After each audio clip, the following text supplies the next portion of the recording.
Just keep saying good morning, one shovel at a time. No matter what's going on and what's happening, just keep moving forward. Just keep moving forward. And by keeping your mind focused on what's possible, your positive imprint. Stories are everywhere. People and their positive action inspire positive achievements. Your PI could mean the world to you. Get ready for your positive imprint. Hello there, I'm Catherine, your host of this variety show podcast. Your positive imprint is transforming how we live today for a more sustainable tomorrow through education and information. Your own positive actions inspire change. Follow me on Instagram, and brilliant, I'm updating my YouTube channel, Your Positive Imprint, and you can also follow me on Meta, formerly Facebook, and connect with me on LinkedIn. Check out my website, yourpositiveimprint.com, where you can learn more about the podcast and sign up for email updates. Thank you so much for listening on Apple Podcast, Spotify, Podbean, Pandora, Amazon Music, well, your favorite podcast platform, and of course, an updated YouTube channel. Music by the legendary and talented Chris Knoll. chrisknoll.com, CHRISNOLE. Thank you again for listening and for your support of this podcast. Your Positive Imprint. What's your PI? Well, hello, listeners. My guest today grew up during the challenging era of the 1960s in America. He would often sneak into his sister's closet to play her red guitar, which absolutely sparked his passion for music. Well, today he is a professional bass player and an accomplished expert in project management. He has authored several books and cleverly has incorporated music terminology and scenarios, which for me, absolutely brilliant. I particularly enjoyed his work in his book, Culture is the Bass: 7 Steps to Creating High-Performance Teams. I absolutely loved it. One of his quotes really stands out to me. Vision drives and develops values. So indeed, both vision and values are essential for fostering a positive and productive culture. He serves today as the CEO of Turnberry Premier and is the founder of the Leonard Productivity Intelligence Institute. His expertise has been featured on NPR and Jack Canfield's show. Good for you, yay! But I especially loved his TEDx talk. Loved it. Gerald, you are truly remarkable, and I'm thrilled to have you as a guest today on Your Positive Imprint. Welcome to the show, Gerald J. Leonard. Well, Catherine, thank you so much for having me. I'm really happy to be here. And I love the intro. Oh, yay. Well, it's you. It's you. So it was red guitar right behind me. That's the little red guitar up there. Oh, it is. It is. I loved hearing that story and reading the story, and I love that it's behind you. That's fabulous. Oh, what a remarkable memory. And to have that, and just knowing that you had something that you love to do, sneaking in your sister's closet and playing that guitar. So again, welcome to the show, and we want to learn all about you. You have so much to share. So let's go to that red guitar just right quick while it's on our plate right here. Sure. So I was actually taking piano lessons, which I did not like. And my older sister played piano. Mom and dad had it for her. And again, it was something I really liked and I enjoyed. I was, I guess, fascinated with the guitar, but I didn't own one. My sister did. So I would sneak in and grab it and then play. And I was just kind of fiddling around playing stuff. And as I say in my TEDx, one day she caught me playing the guitar. She was never practicing or playing it. So she let me have it in more ways than one. You know, she kind of like, I'm going to let you have it for taking my guitar, but here, you can have it. I'm not going to use it. And I started like really practicing it and playing by ear. And I had a few friends that were musicians, right? Kids, but one played in church, and he was younger than I was, but he was way above his years and his ability to play. I mean, he played like Jimi Hendrix, and I'm not kidding. He was a fascinating guitar player. So I realized we're putting the band together. I'm not going to be the guitar player. Sewed up. So I moved over to the bass. And, when you're playing the bass, you're playing the whole song and you're basically supporting everyone. So you need to know the beginning, the end. And while everybody else is doing their thing, you're holding down the thing, and you focus on just keeping the groove and keeping the sound and keeping the music moving forward. And it was at a time where I grew up in Lakeland, Florida, which is in the United States in Florida, central between Tampa and Orlando. And around 1974, when I was about 12 years old, they created the Lakeland Civic Center. And so it was the first time any major bands could come into that area. And at that time, it wasn't like now where you got to mortgage your house to go to a concert. You could actually do a couple of lawns, do some chores and buy a ticket. And so we would, as friends, get tickets, and we would go. And I don't remember if there was even a seat assignments. I just remember the auditorium or the stadium was so big, we would stand next to the stage. And we saw the Brothers Johnsons, we saw Earth, Wind and Fire, we saw the OJs, we saw the Commodores, and we saw them up close. And I remember just seeing different bass players do things, and I would go back home, and I had these speaker headphones that I'd put on and plug into my bass, so I wouldn't keep my family up because they wouldn't allow that. And I would practice, and I would probably stay up to 3 or 4 o'clock in the morning and just play because I was so impressed with. And so I learned a lot from that. But then I had to, if I wanted to get better, I realized I needed to take lessons. So I went back to work and made some money because, I was the youngest of 6, right? And during that time, mom and dad provided what we needed, right? And I had a great childhood. But if I wanted to do all this extra stuff, I had to kind of make that happen, right? And so I was happy that because of that, I learned the value of working for lessons, like working and making money to then pay someone else to teach me something that I needed to know. And I never forgot that lesson as a kid. And I think sometimes that's a really important lesson for kids to learn. But anyway, that really moved me forward. I had a band, I practiced. And so as I went through life, those 3 lessons became the foundational principles in which I live my life. Whatever I got into, whether it was becoming an author, I would practice writing, I would look for a coach, and I would look for a band. Like, who are other writers that I can go talk to about writing? I got into project management. Okay, how do I practice project management? Who can I learn from? And what organizations are out there that I could call my band? As I've become a CEO and a founder, I have said, okay, what are the things that CEOs and founders practice to get really good at it? What are the critical skills they need to have? Who should I learn from to be a better CEO and a better founder? And who's my band? What organizations, what programs, where can I go to find people who are doing what I'm doing?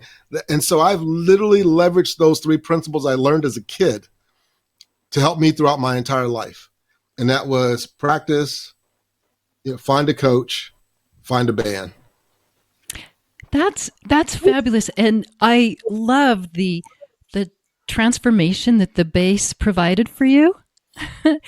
But it was when you said that basically the bass is everything within the orchestra. You have the beginning, the middle, the end. And you said something, and I want to find that quote because I wrote it down. The bass is the foundation of the orchestra. And for you, really, that bass became your foundation in life with the practice and then the values and so on. And you also said, and this is something that I'm going to write out, I'm going to pass out to teachers that I work with and other community members that I work with. You said about values, enshrine them to practice. Enshrine them into practice. And that's how you lived your life from early on. My mom and dad both were pillars in our lives, and definitely in my life.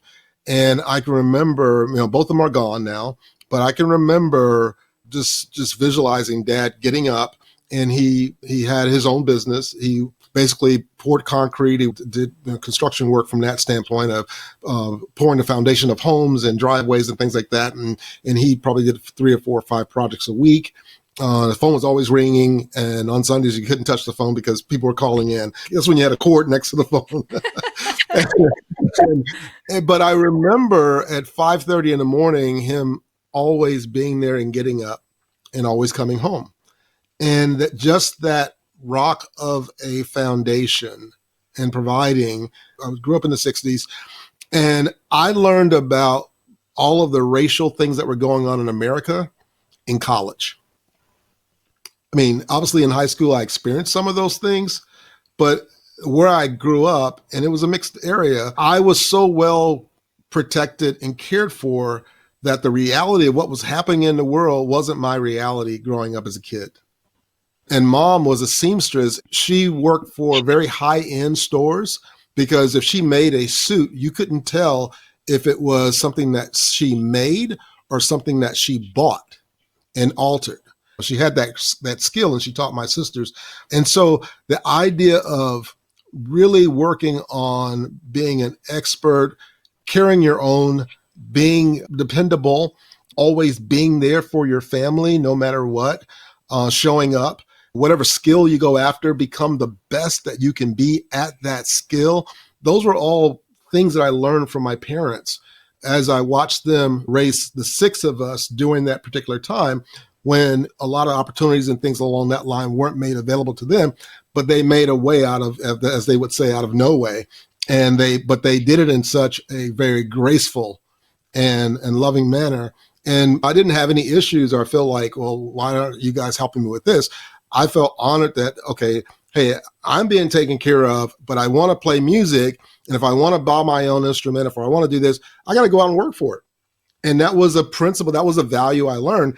And I use that quote because the gentleman who wrote Good to Great, Built to Last, Jim Collins, wrote Good to Great, Built to Last. And one of the things he found about great companies was that they had a core set of values that became the foundation of their organization.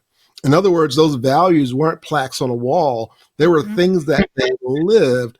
And when they interviewed people and they judged them based on those values. When they work with suppliers, they judged them based on their values. When they focused on their customer service, they looked at their values and say, this is how we're going to treat our customers. This is how we're going to treat our employees.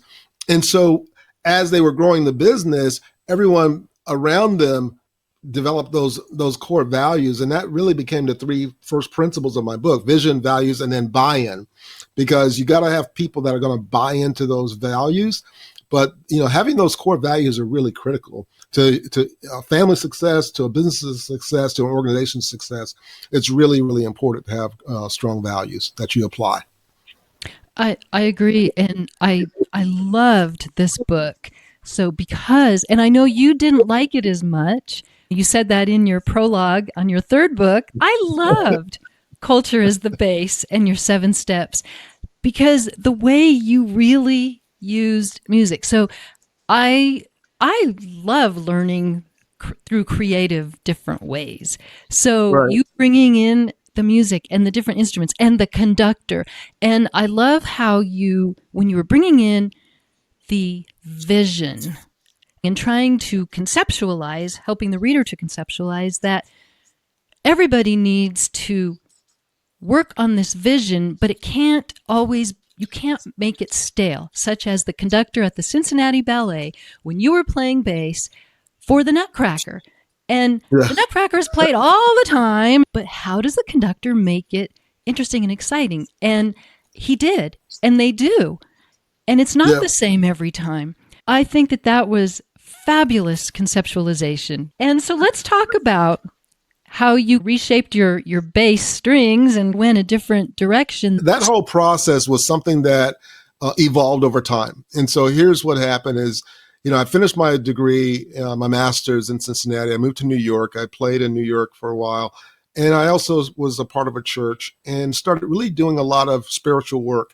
Got married, had a couple of kids. And as I'm going down this process, I realized, I really miss music full time. but now I have 2 kids. And again, go back to my vision of my dad, who was always there.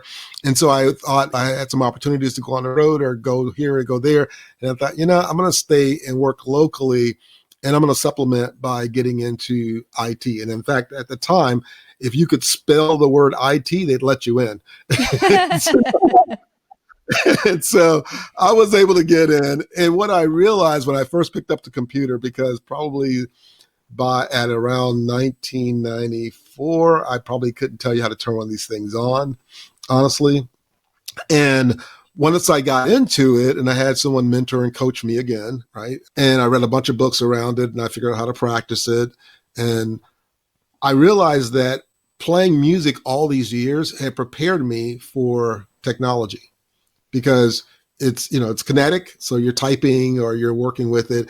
It's very, very conceptual, because coding, theory, and then it's visual, because you see the effects of the coding on the screen when Windows came online. And so music quickly allowed me to connect the dots of what technology was and how it worked. And it was very logical, just like classical music. Classical music is extremely logical in the way everything is put together, the theory and so on. So I use that same concept to really understand technology.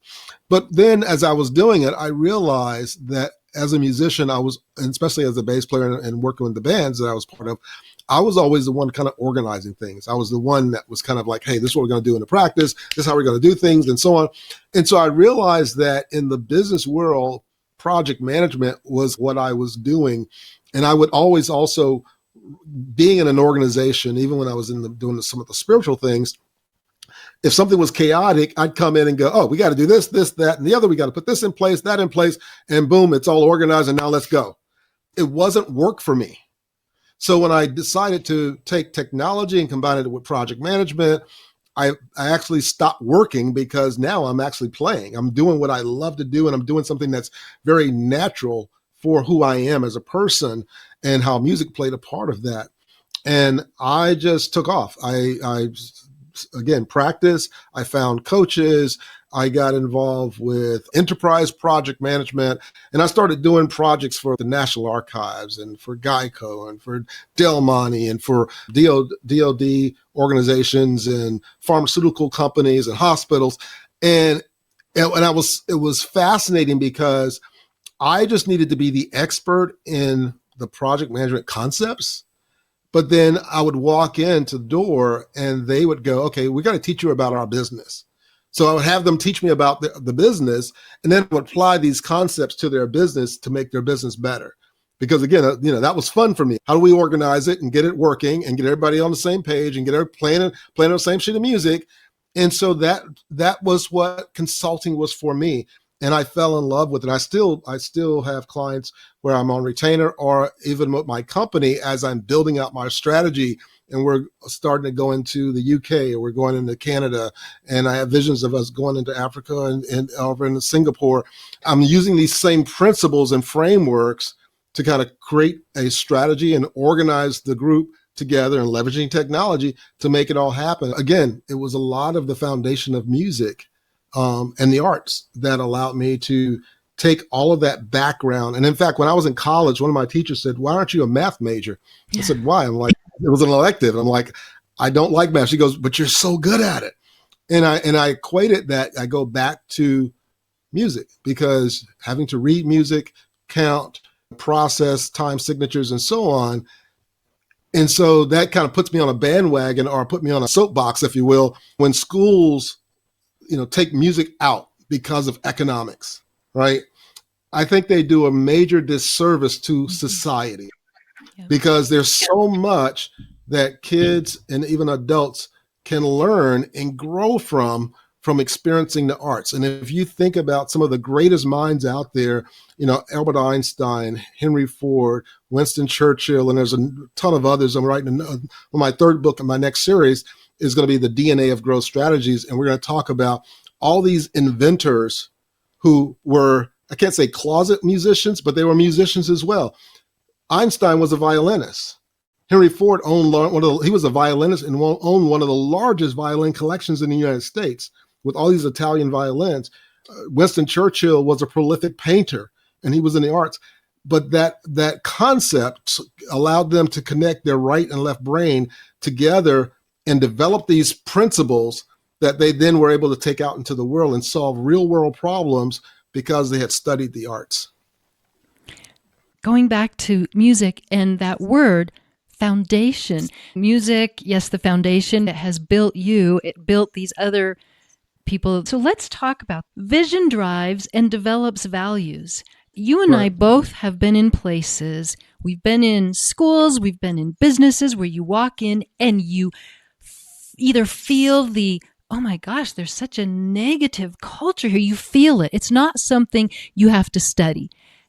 Or you feel the positivity and you feel the workmanship and the critical thinking, and you feel it as soon as you walk into a place. Same with a department store, right? You don't want to go back to that department store if you felt that negative culture. How does leadership build that from the foundation? Right. It really does have to start from that foundation. And it really starts with the leader. If you have a leader that is, positive and open-minded and inclusive in their thinking and looking at making a difference and adding value, then their values are going to be a part of who they are, and you're going to feel that expression in them, right? But if you walk into an organization where it's cutthroat, it's all about the bottom line, it's all about profits, it's all about this, and then the customer is really not the main thing, and the employees are not treated properly, so they're not really happy, so they're not going to treat the customers happy, and it's that whole negative vibe. Again, that was why I termed my first book, "Culture is the Bass."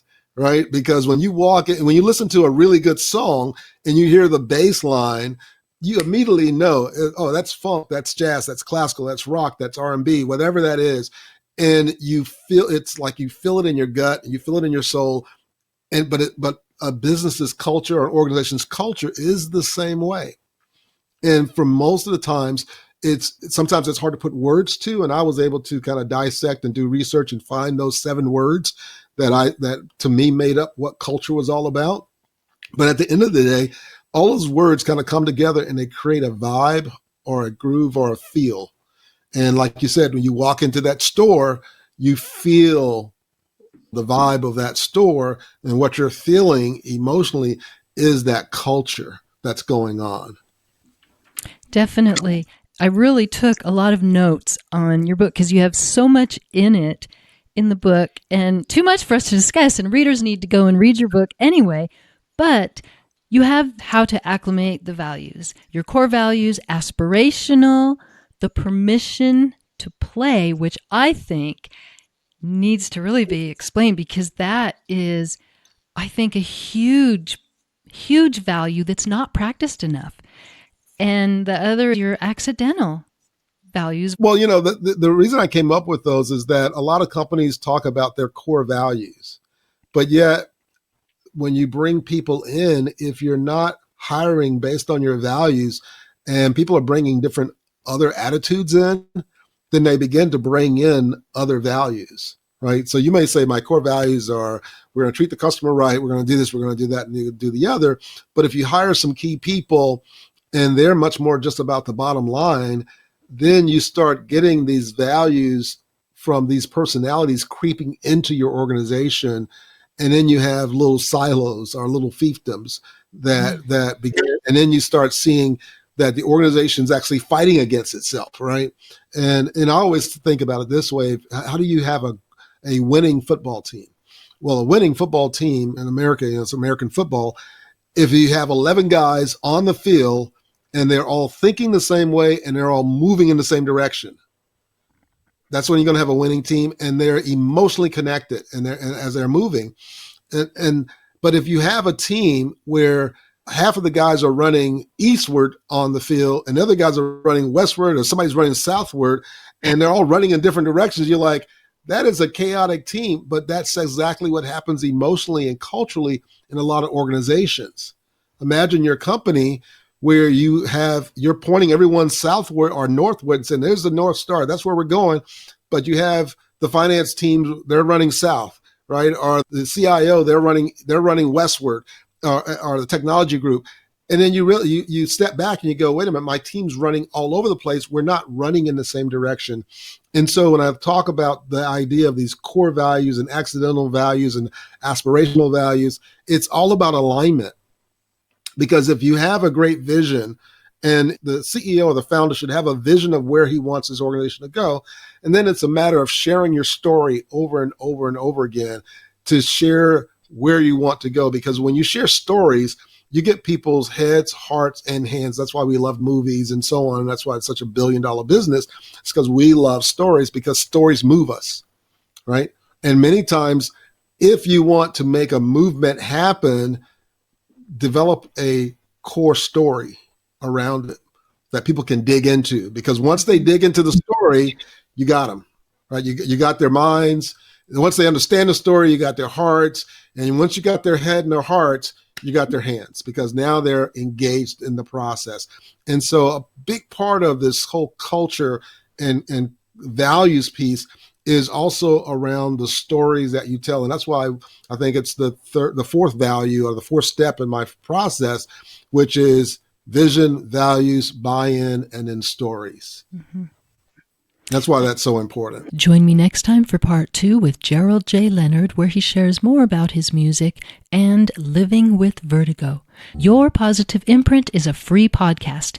If you'd like to buy me a coffee to help fund the production of this podcast, here's how. Go to buymeacoffee.com/yourpositiveimprint, and any support you offer will be greatly valued. Thank you so much for your support and for listening to Your Positive Imprint. So try to change your perspective in order to understand the reality of others. And until next time, enjoy listening to over 200 episodes of Your Positive Imprint. Your Positive Imprint. What's your PI?